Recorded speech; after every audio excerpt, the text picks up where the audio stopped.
obviously that, hypocrisy is a kind of a complete and total defining characteristic of the kind of liberal empire the United States is. It's a liberal empire that supposedly prevents these kinds of access to everybody. But on the other hand, allies can do whatever the hell they want to, including committing genocide as we're watching it.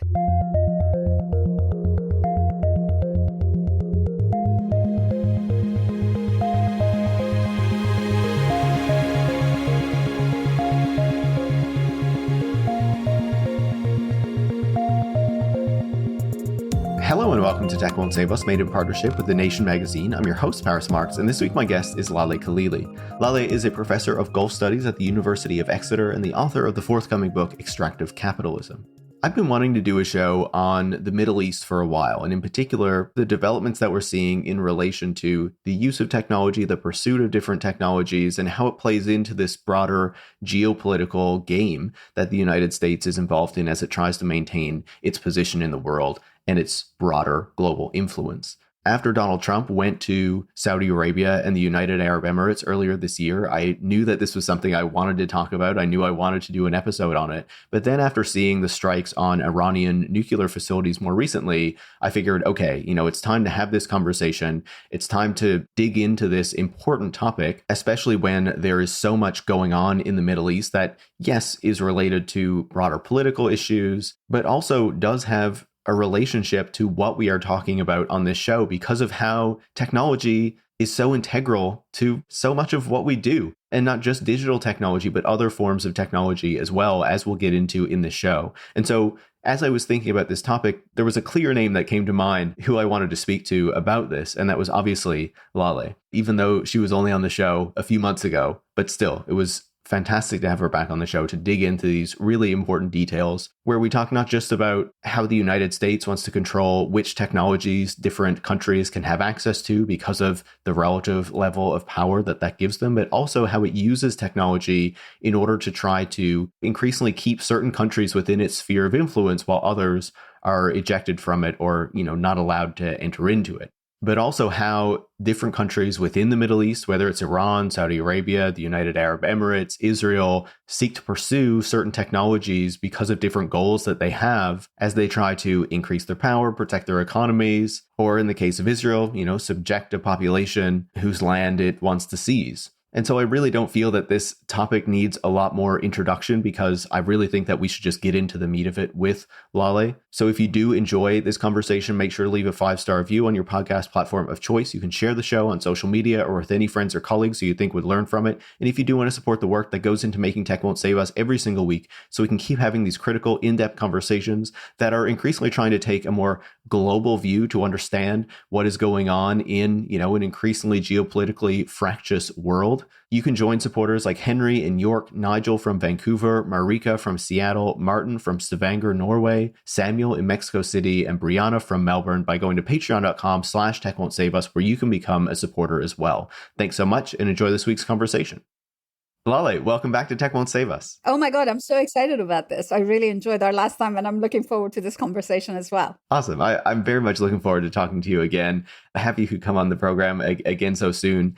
I feel like obviously we're all paying a lot of attention to the Middle East these days. We often do because of the cycles of conflict that are fueled often by outside actors that are interfering in the region, but also, the different powers that have been set up that are not 100% aligned ideologically and on the kind of world that they want to see and all these sorts of things. But I feel like it can often be a talk about ideologies, about conflict and war, narratives that justify it, that say, oh, it's just been going on for thousands of years, and which are not totally accurate, of course, but help to justify, this kind of continual conflict that happens there. But I'm talking a lot about conflict, but I feel like when we look at this region, it's also a place where thinking about technology can be very relevant. And, the role that the United States plays as this kind of global arbiter of who can have certain technologies, who can use certain technologies. And you really see that playing out within the Middle East, not just in this moment, but in recent decades as well. And so maybe we can start there by just having you talk a bit about, the role that the United States plays as this kind of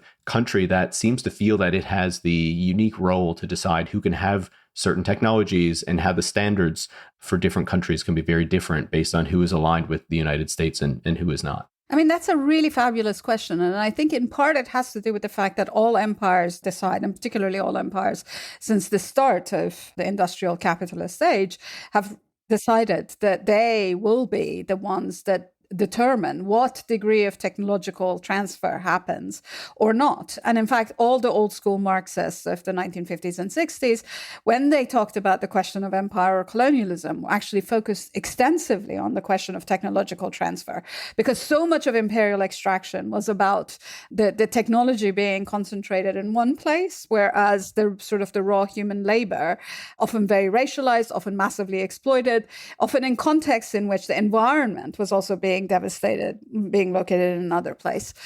It's also really important to note that part of the reason for this wasn't just actually technological transfer, it was also because the kinds of technologies that were needed were often needed for not just value-added production, which is how capitalism in the advanced world accumulates capital, or how capitalists in the global north accumulate capital, but also these kinds of technologies were needed for the extraction of increasingly difficult to get at sorts of primary materials. We know about all the technologies that emerge in order to go, for example, exploring for oil, the kinds of seismic exploration or the kinds of sideway drilling. I've been doing a lot of readings about geology of oil just in the last few weeks. And so you find that it's those kinds of technologies which end up becoming really important as well. And again, who gets to have access to those technologies means that there are the sort of the distribution or allocation of those natural resources ends up falling under the banner of those companies that have the access to those technologies. And so to give you an example that has really been kind of significant to me, and again, in the last few weeks, because I've been reading about technology, has been exploration for various kinds of minerals. In the 1960s and 70s, the United States Department of Interior and various other government-attached bodies like the U.S. Geological Survey actually went off overseas looking for strategic minerals, looking to actually map the world's resources. And in order to do so, they needed to have a certain kinds of both scientific but also technological knowledge and technological access, taking cores of a particular kind, in particular locations, being able to map spaces from up above or, from ground level. Some stuff that seems to us basic now, but which back then, obviously, it required a certain degree of technological know-how.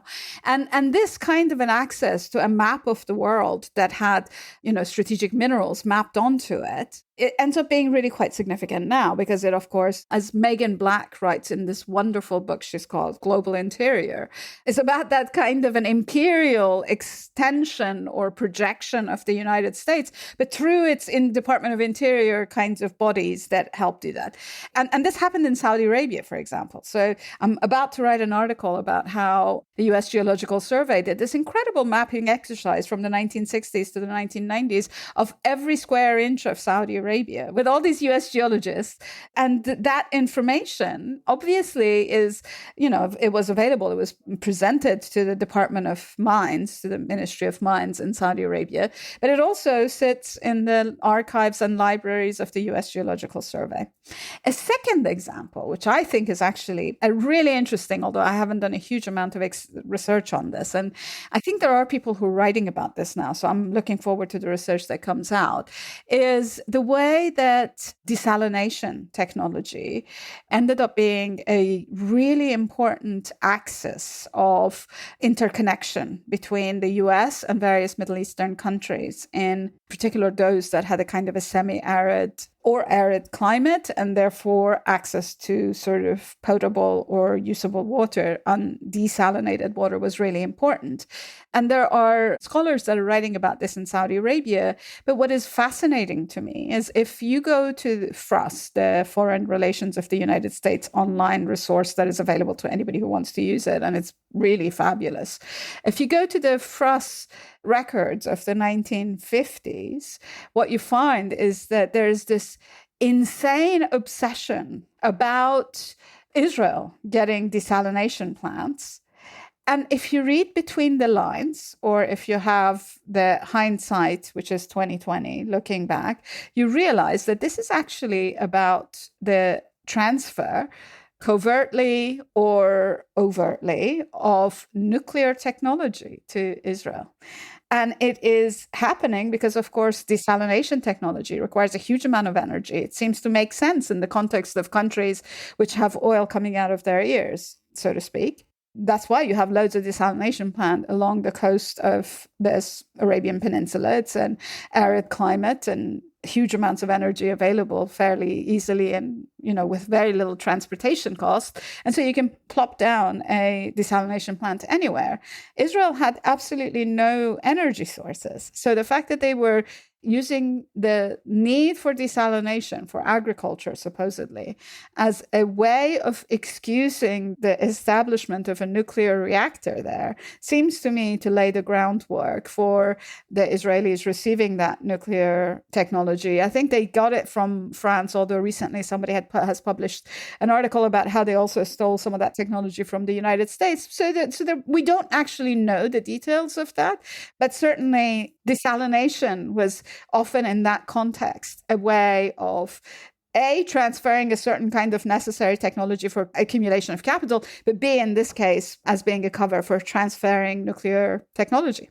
That is so fascinating to know more about that history, right? Because if you're really just thinking about like today or even just looking back like, a decade or two in the past, like you miss so many of those early details of the broader importance of technology to empire, the long-standing demands of technology transfer that you were talking about. Even I've done research in other fields, like looking at electric vehicle kind of stuff. And when you're thinking about the minerals, the U.S. Geological Survey still comes up as this like really important source of information for like where all these minerals are located in the world, right? And, not just around oil, but so many other things. And I feel like when you're talking about these technologies, and we're going to get into a few different examples looking at different parts of the Middle East. You've already brought up Israel, and we'll talk about that a bit more. But, when we think about the kind of US desire to control which countries have certain technologies, in recent years, we can think very clearly about China and how it's trying to restrict access to chip technology and other technologies to China. But it feels to me, even more recently, we see that very clearly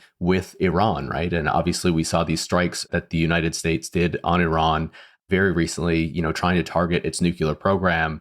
And, the issues with Iran's nuclear program have been longstanding among Western countries. And I feel like that very much fits into what you're talking about there, where, as you're already saying, you can see on the one hand, the justification for giving Israel nuclear technology that is originally nuclear energy, but becomes nuclear weapons, and how that program does not have to be held to a standard of inspections or having Israel join the Nuclear Non-Proliferation Treaty. But on the Iranian side, it's like, they don't even want them to have the capability of enriching uranium, let alone kind of nuclear weapons. So can you talk about that kind of distinction or the difference in the approach of why these different countries can have these technologies and others can't? So part of this, of course, has to do with the fact that the US has appointed itself the policeman of the world, and it claims that it wants the Nuclear Non-Proliferation Treaty to be functioning as a kind of as a way of, preventing proliferation. But of course, we also know that when apartheid South Africa was still in power, the US turned a blind eye to South Africa's acquisition of a nuclear weapon in collaboration with Israel and conducting atmospheric testing with their nuclear weapon. So because apartheid South Africa was an ally of the United States. And so there is this, obviously, that, hypocrisy is a kind of a complete and total defining characteristic of the kind of liberal empire the United States is. It's a liberal empire that supposedly prevents these kinds of access to everybody. But on the other hand, allies can do whatever the hell they want to, including committing genocide as we're watching it. In the case of Iran and access to nuclear technology, I think a longer history is actually really relevant. The Shah of Iran was very interested in nuclear technology, not only because he at the time was very aware of the fact that Pakistan next door was acquiring nuclear weapons, but also because the Shah was rather interestingly very interested in using the acquisition of nuclear know-how as a way of boosting Iran's techno-industrial kind of capabilities. And maybe we should just say quickly as well, the Shah is kind of the dictatorial leader who comes after, the overthrow of of Mossadegh. I mean, he was the Shah before that. The Shah means the king. So he was the king of Iran. He was the monarch of the Iran until 1979 revolution. The period you're talking about, though, is that after the overthrow of Mossadegh? Absolutely. Yes, it is. Yeah. So he wasn't dictatorial before the overthrow of Mossadegh. He became one after. So yes, he came to power with the support of the US and the United Kingdom. But precisely because he had been one sidelined, he had this kind of a paranoid obsession with being sidelined again. And he really wanted to be a kind of a regional power. He was also a megalomaniac, like a lot of very short men. I hope you're not very short. I'm not. We're good. Okay, good. Excellent. I think I'm average height, so I'm fine. Yeah. He was very Napoleonic in his kinds of ambitions. And so, for example, one of the things that stayed as a cause of contention between Iran and the US after the revolution was that Iran had paid for an aircraft carrier from the United States and the US never delivered it, but also kept the money. Makes me think of Australia's concerns today that they're never going to get the nuclear submarines. Exactly, right? So the Shah already had some sort of an ambitions about setting up sort of nuclear reactors for power, but also really, in his case, for nuclear weapon development. In the case of Iran post-revolution, one of the things that is significant is that I do think, to some extent, I do take Iran's contention that it is really developing nuclear technology in order to have civilian uses. I do take it at some degree of face value. And part of the reason that I do is because Iran's population has trebled since the revolution. It is now 90 million people, where it was at the time of the revolution 35 or 36. And this population obviously requires things like electricity.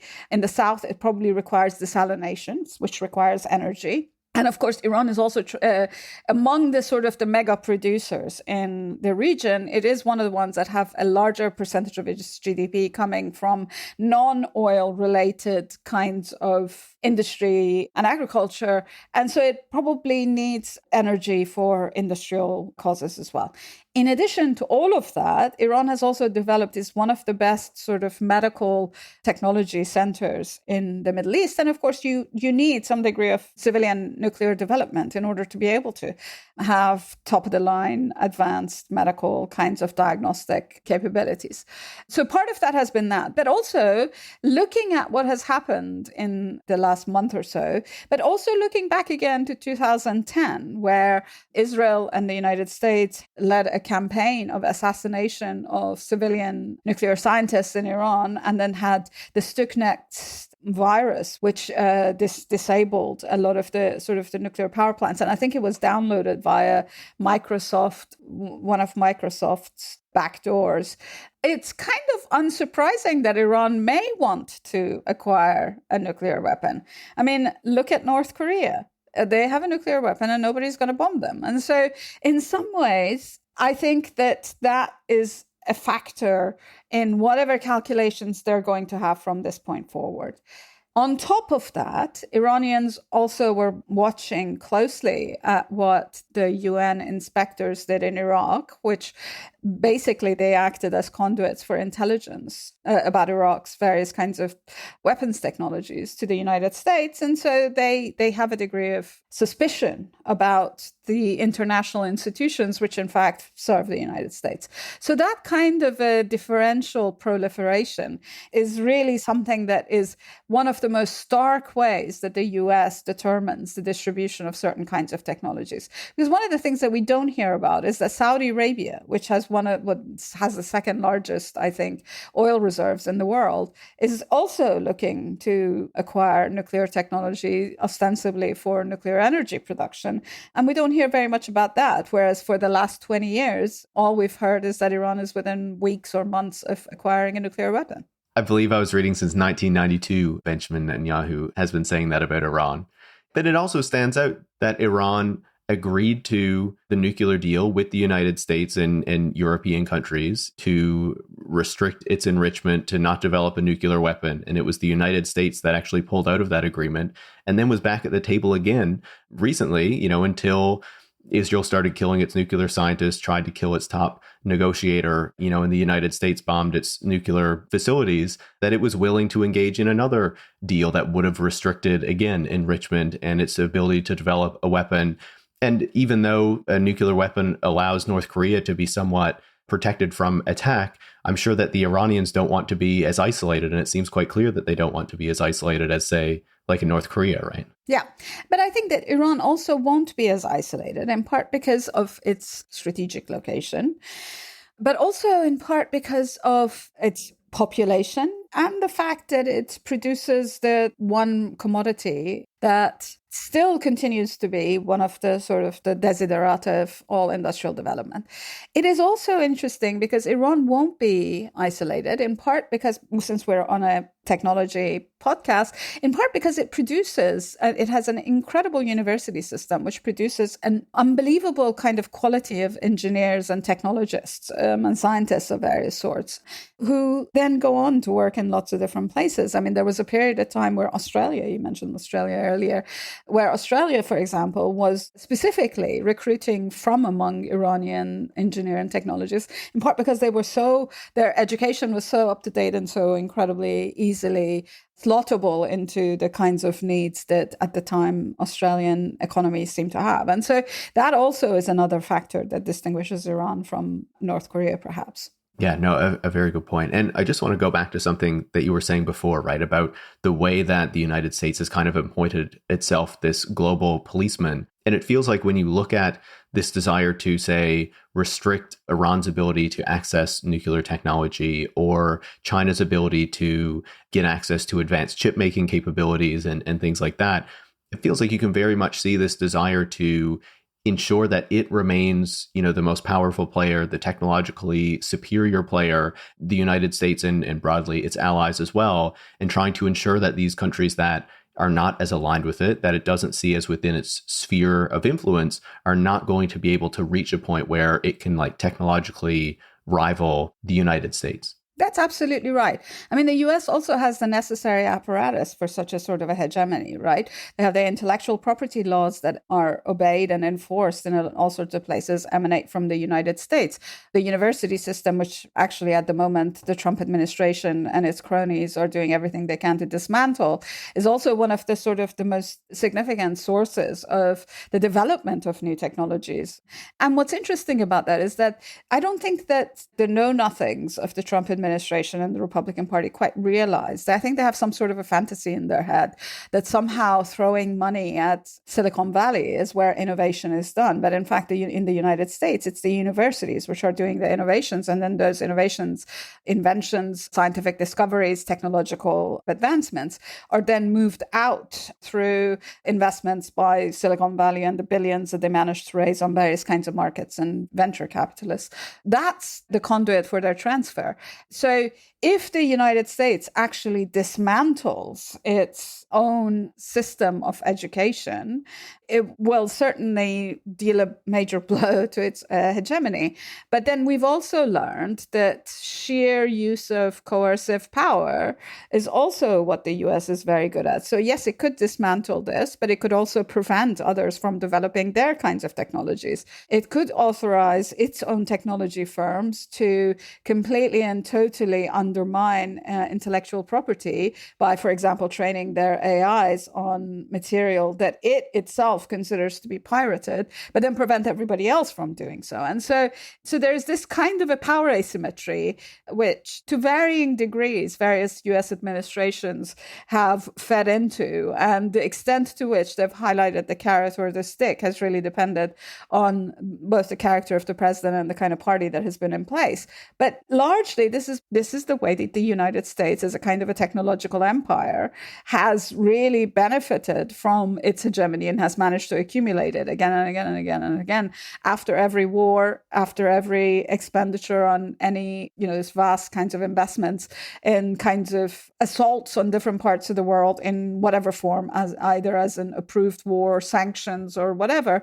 It has always invented technologies that have moved from the Pentagon into the public sphere, and then that's been used as a way of accumulating capital. So that marriage between the US's war-making capabilities and its technological advancement has actually been inseparable for, a couple of centuries, in fact, from the very beginning of the United States birth, if you want to go that far back. Yeah, it really feels like one of the most distinct aspects of like the Trump presidency over other presidents is more just, not so much that the United States is now pushing other countries around or bullying them or things like that. The United States has always done that, but just dropping the mask of what is really behind it and just being completely open about being this bully, being aggressive toward other countries, saying you do what I want you to do or there are going to be consequences. That seems much more distinct. And I think there are many parts of the world that always recognize that always saw the United States in that way. But I think the real shift now is that a lot of like Western allies and people in other Western countries are also now seeing that face of the United States. And you kind of wonder like what the long-term impacts of that are going to be. Yeah, it's difficult to say. I think this is our Caligula period of the Roman Empire, of the Roman US Empire. But what's also interesting about this is that although, what you're speaking about allies, and since I know the Middle East, I can talk about the allies in that sense.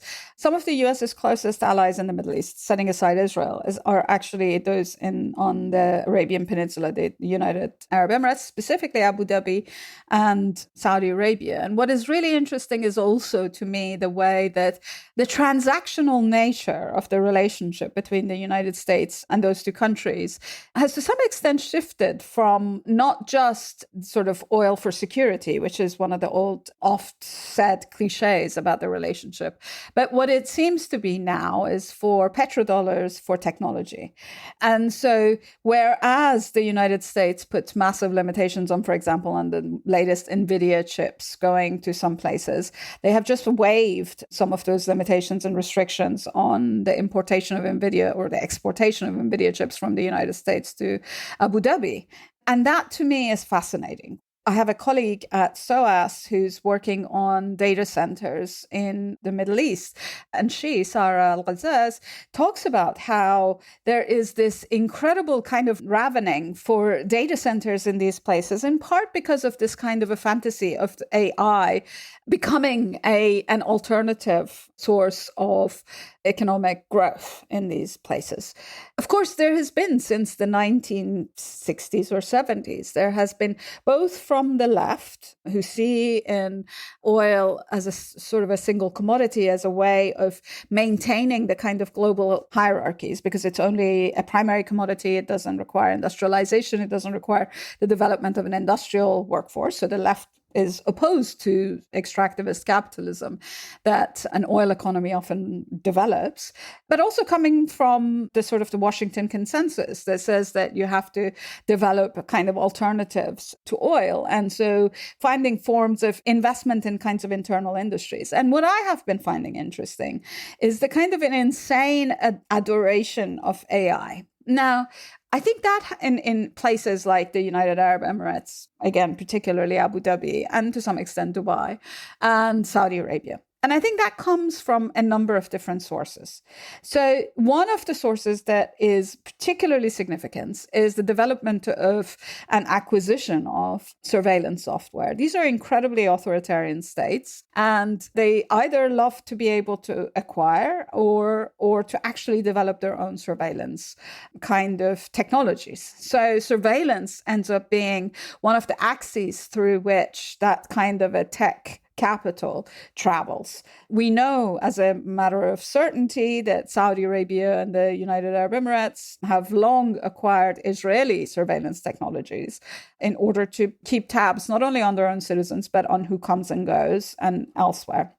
And in fact, there's a fabulous Lebanese artist called Walid Rad who did this wonderful exhibition something like 20 years ago, long before the Abraham Accords, about how, I don't know if you remember, you may have been too young to remember this, but Israel did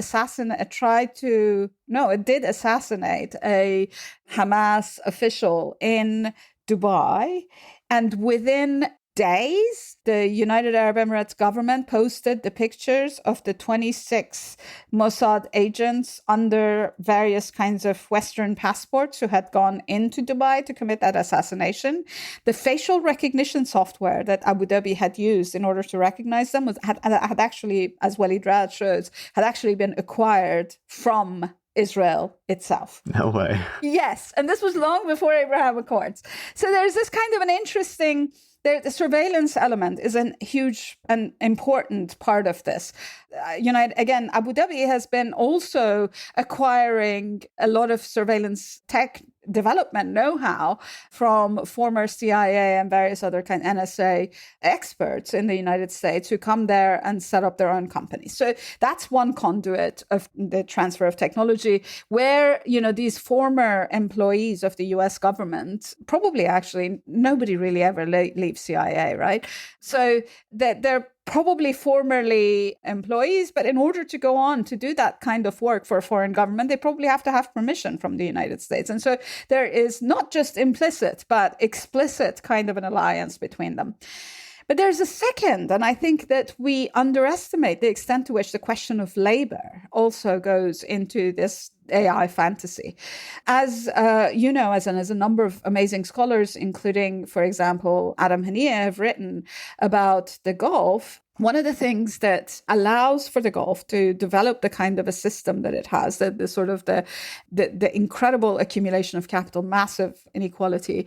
And this is not related to the Gulf alone. Singapore functions like this. Hong Kong functioned like this for a long time. A lot of city-states do this. So it's not an Arab thing. And I think it's really important to note that, because I often find that people talk about, there's a certain degree of a kind of anti-Arab disdain. In fact, actually, Israel is now has been developing this system on the back of Palestinians, but is now doing the kind of developing a kafala system with the exact same South Asian workers who might instead be going to, I don't know, Saudi Arabia or Kuwait or whatever, but they're now going to Israel to work. Well, you remember after October 7th when the hostages were taken and there were Thai hostages and they were just like completely out of the discussion, it felt like, they didn't matter. Completely and totally.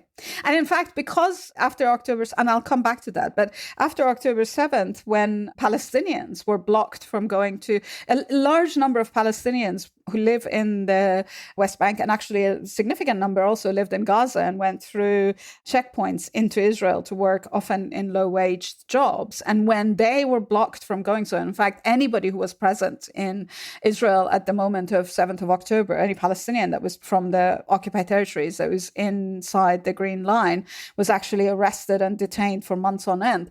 But they actually then signed a deal with Modi to import Indian workers to replace them. And we know how much Modi and his project love Israel, right? Yeah, they're buddies, right? But they have been very explicit about how they want a kafala system. I mean, they actually have used that word. So the kafala system, though, particularly in the Arabian Peninsula, it is essentially an apartheid system, right? Because you have this kind of these groups of workers who do not have citizenship rights, who are deportable, who often don't have even the right to bring their families, although some of that is changing for example, in the United Arab Emirates, in part because of the need for expertise. And so what is the fantasy of having work that is done without the messiness of having to worry about the citizenship of the workers, and without the possibility that these workers might strike or might withdraw their labor or might sabotage? AI, woohoo, right?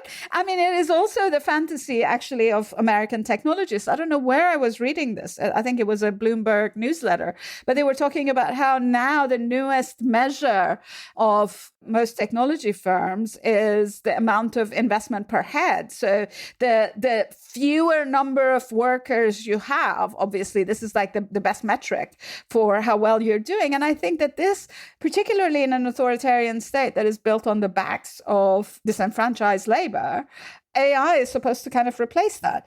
Some of the earliest blueprints for NEOM in Saudi Arabia, which is now mired in delays and overruns and whatever. What a surprise. Yeah. Yeah, was precisely that, was like robotic maids and AI teachers.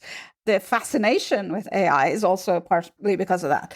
And finally, the third is, of course, as you know, because you're working on data centers require electricity. And where else are you going to get energy better than the place where, you stick a stick in the ground and oil gushes out? So I think that also, the development of data centers in places where energy is plentiful and cheap, as long as one doesn't take into account the environmental or ecological devastation that comes with it, then that tends to be the third reason behind all of this. So all of these factors, diversification of the economy, question of labor, question of surveillance, and of course, the abundance of energy sources are part of the reason why the countries in the Arabian Peninsula want the technology. And the hunger for petrodollars, sovereign wealth fund investments, is part of the reason why, and also, of course, this sort of network of surveillance into which also Israel fits is also part of the reason why the US is willing for that technology transfer there. It also seems to me that a lot of this talk has accelerated since the Abraham Accords and the establishment of I2U2. So India, Israel, that's the two I's, and then United Arab Emirates, United States of America, that's the two U's. Since the Abraham Accords, that kind of a commercial / strategic security kind of alliance has intensified. I think that part of the ability of the United Arab Emirates to wrest some concessions around technology from the United States is also because the US really wants I2U2 to work.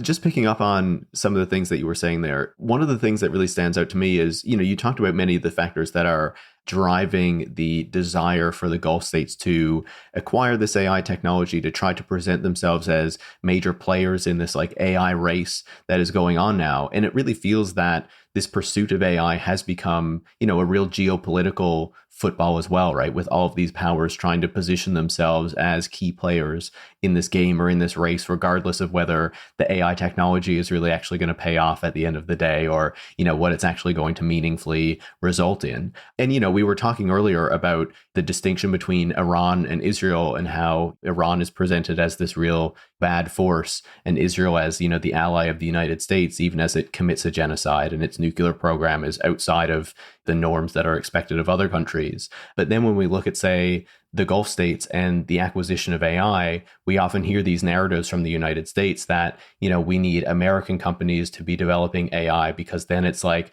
aligned with human rights and liberal values and not these kind of authoritarian values of like Chinese AI. But there's no kind of worry from the United States about them working with Saudi Arabia, the UAE, making sure they have these technologies, because that also feels like part of this broader geopolitical game that is playing out, where part of transferring those technologies to the UAE and Saudi Arabia, or, giving them access to chips and whatnot, is also to try to keep them out of that Chinese sphere of influence. Yeah, I think there's something definitely true about that. And I want to bring Israel into this because I think it's really important to think about this in the context of the sort of the larger arc of imperial extension.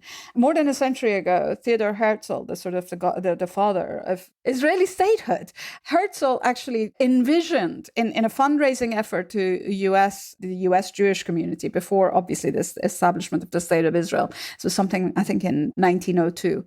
He talked about Israel being a bulwark against the Asian hordes, the Asiatic hordes. And so the idea that Israel is going to be part of this kind of if you want, a great wall to keep out the Asiatic hordes from Fortress Europe, or indeed actually from the US interests in the Mediterranean, is a very old one. And I can see that this kind of a technological wall that the US wants to build now extends to the Indian Ocean as well, with the United Arab Emirates and Saudi Arabia, of course, being closer to the Indian Ocean. Oman is also part of that equation, although it's a much quieter country when it comes to those kinds of things. And of course, the US has no control over Yemen, and that's part of the reason why the US really likes to attack it. So this is also partially about maritime control, or the control of kinds of vast, both maritime and coastal spaces. So that's hugely important. And of course, with the rise of China as the factory of the world, and the way in which China does not use a language of regime change or democracy or whatever, but it just has basically cordial commercial relations with various countries. It also, you're absolutely right that the US does want to ensure that these countries don't move into the Chinese sphere. So I think that is also a huge and important factor in all of this. And Of course, there is very little. You talked about how Silicon Valley talks about liberal values, but there's very little of that talk now among the Silicon Valley grandees.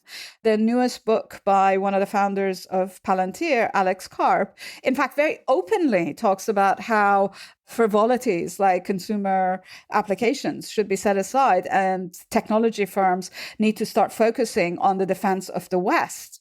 The chief technology officers of Palantir and Meta and Thinking Machine, the chief technology officers of all of those companies have donned camo and been recruited into the US Army Reserves at the rank of lieutenant colonel.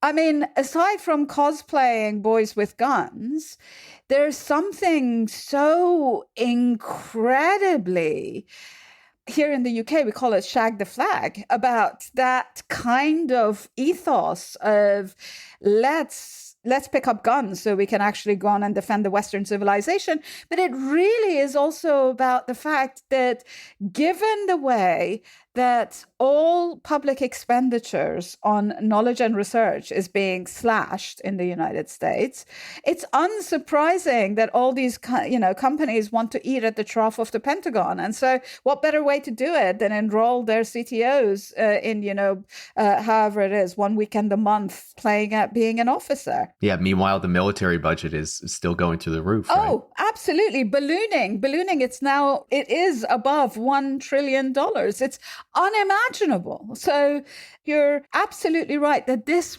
both in stated and unstated ways, is about the US trying to simulate yet another kind of Cold War, in part because what is a better way for an empire to maintain its imperial standing than just constantly waging war and using that as a means of strengthening itself domestically?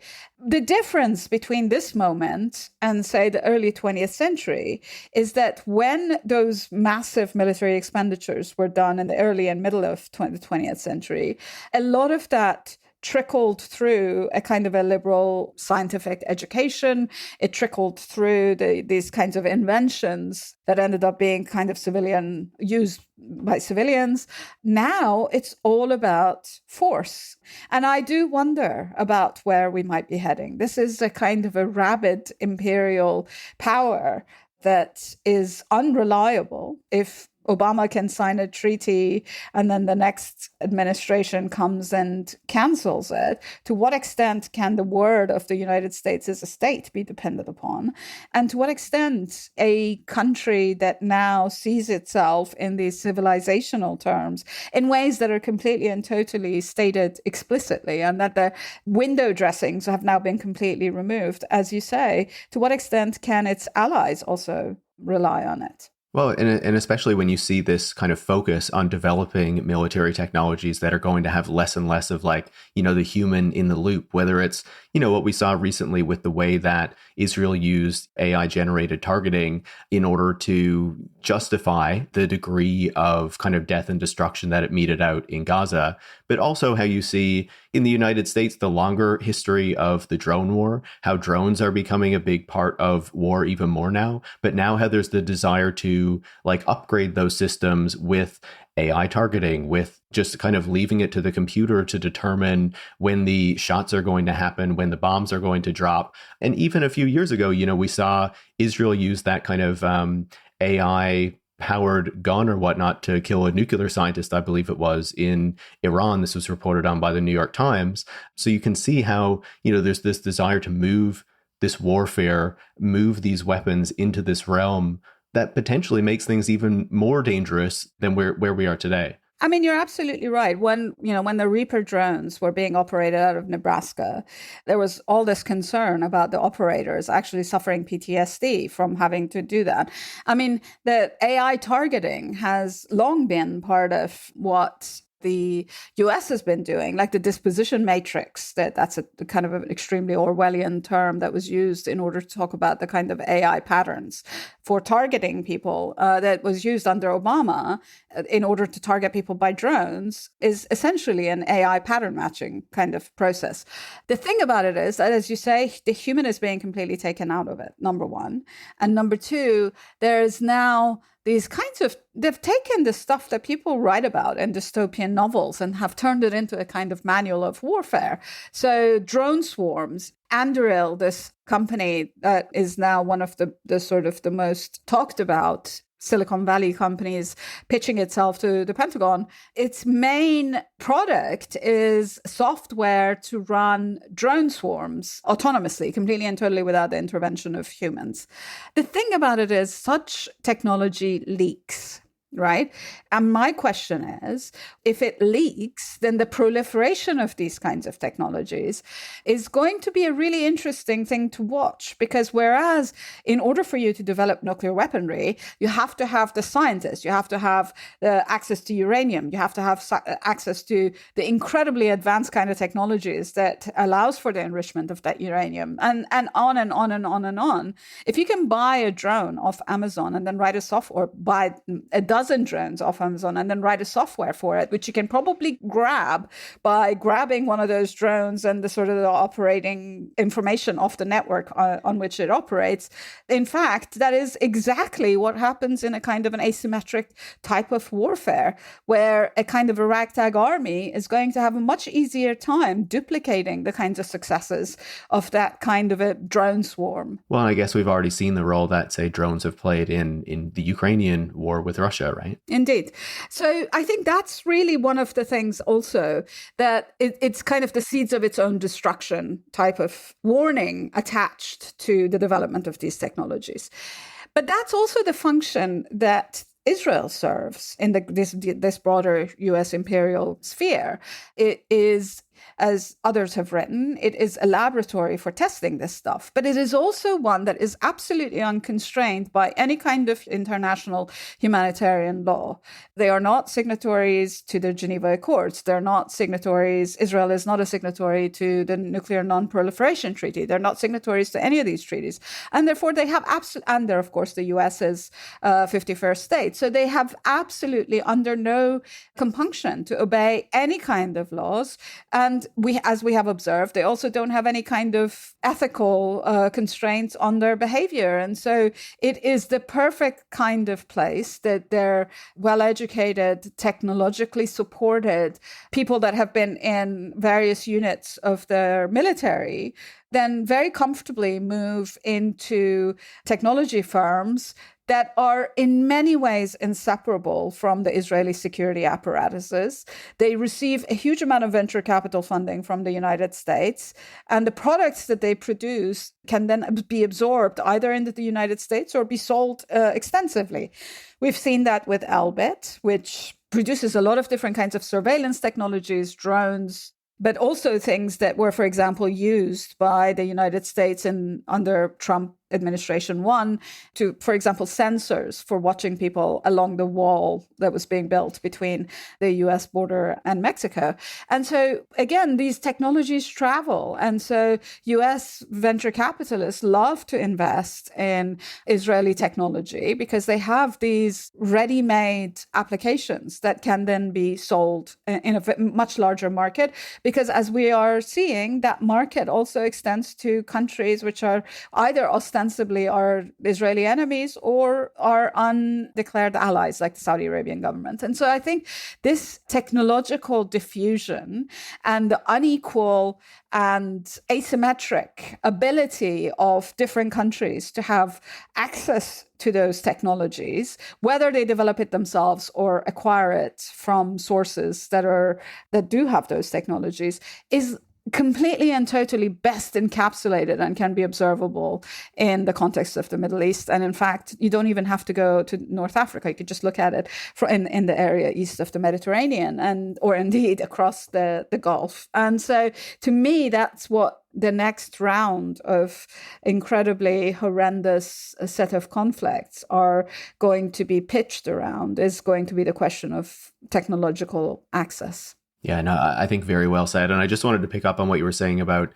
Israel and its development of technology, because I spoke to Anthony Lowenstein some time ago, and he was kind of explaining how not just did Israel see the development of these surveillance technologies and weapons technologies as key to its survival and its ability to extend its influence in the Middle East and subjugate Palestinians, but then also to kind of buy diplomatic support from other countries around the world, regardless of their authoritarian nature or what have you, by kind of selling them or making those technologies available to them as kind of like a bargaining chip, right? And I wonder, to close off our conversation, as we look ahead, I wonder if you have any thoughts on kind of what we should be looking for, paying attention to with regard to the Middle East, the diffusion of technologies there, the kind of geopolitical relationship with the United States, because, unfortunately, I don't think this region is going to become less important in the near future, and our eyes are not going to be turned away from it. No, I think actually one of the things that has been really interesting for me was something that you posted not too long ago about you trying to go off of all US built technologies.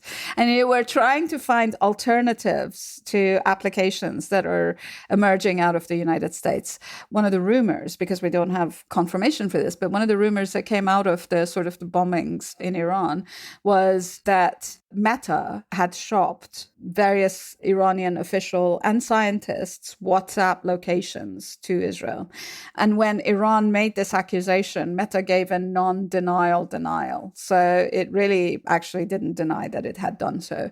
And so my sense is that the thing that is going to be really interesting, and perhaps this is also why countries like Saudi Arabia and the United Arab Emirates are also developing their own technologies, because although they're authoritarian clients of the United States, they're also very aware of the capricious nature of US power, is the way that they're all going to develop their own. So you're going to essentially have a proliferation of the kinds of deadly technologies that we're seeing, much the same way that we had a proliferation of nuclear weaponry in the 1950s. What we're going to see is that those kinds of technologies developing.